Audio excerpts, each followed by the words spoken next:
Having analyzed the character of Shae in the first part, let's move on to the next one, Brienne of Tarth. Brienne is depicted as a very strong and soulful woman, which complies with the fact that she doesn't consider herself to be a lady, always dreamt of being a knight one day, and has incredible fighting skills that enable her to beat even the most advanced warriors. This is proven, for instance, when she wins a fighting tournament in which only men are supposed to participate. So after the tournament is won, she reveals herself to be a woman by taking off her helmet, and as a reward, she is admitted to the King's Guard of King Renly Baratheon. When thinking of Brienne, something that always comes to mind is her undivided loyalty. There are numerous occasions where this character trait of hers can be witnessed. For example, when her admired Renly Baratheon is slayed, and she cannot do anything to prevent this because it has to do with magic. After this, she becomes Catelyn Stark's sworn sword.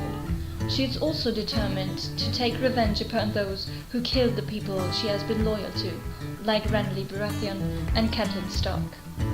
Which illustrates that for Brienne, loyalty doesn't cease with death. All in all, with Brienne, Game of Thrones once again breaks with stereotypes about women.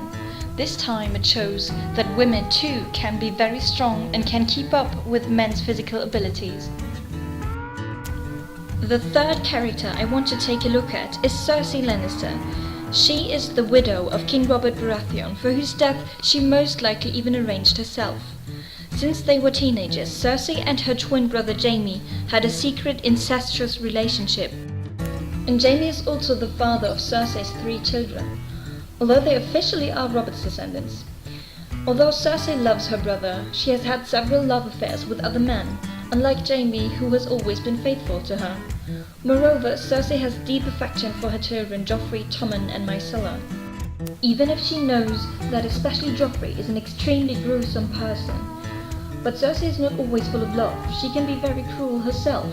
She likes to have her enemies killed, and therefore also likes to threaten people with their lives, which shows that she's heavily dependent on her family's wealth, because otherwise she wouldn't have anyone to do the dirty work for her. What I also want to mention here is Cersei's Walk of Atonement. After she has been accused of adultery and other crimes, as a sign of repentance, she is forced to walk naked through the streets of the city, while people scream insults, spit, and throw food at her, which results in an emotional trauma for Cersei. So Cersei is a diverse character, and through her social prestige, she has a big say in the life or death of people. But during her Walk of Atonement, she is as vulnerable as any person. The last character I want to discuss is Daenerys Targaryen. In her early life, she was dominated by her brother Viserys. He even sold her to Khal Drogo, who raped her in their wedding night. But through living with the Dothraki, Khal Drogo's people, Daenerys grows stronger in will and confidence, and starts to love her husband. Daenerys feels great compassion with slaves, because she too had to suffer under her bully brother, and therefore wants to free all slaves, even if their masters sometimes strike back at Daenerys for it. Despite the fact that she always cringes when witnessing violence firsthand, she usually has little mercy with these masters, which shows that she has her own sense of justice. Furthermore, Daenerys likes to brag, especially when it comes to her previous successes and the titles she then bestows upon herself, like Breaker of Chains or Mother of Dragons. All in all, Daenerys is a character that develops quickly in terms of her authority and influence, but she frequently suffers from temporary setbacks, which illustrates that she is a bit too young and naive to achieve her aim of successfully ruling the whole country. Having looked at these 4 women in Game of Thrones, I come to the conclusion that this series is more feminist than we would have thought when watching the first season. It gives power to women. The more up-to-date the episode, the more so.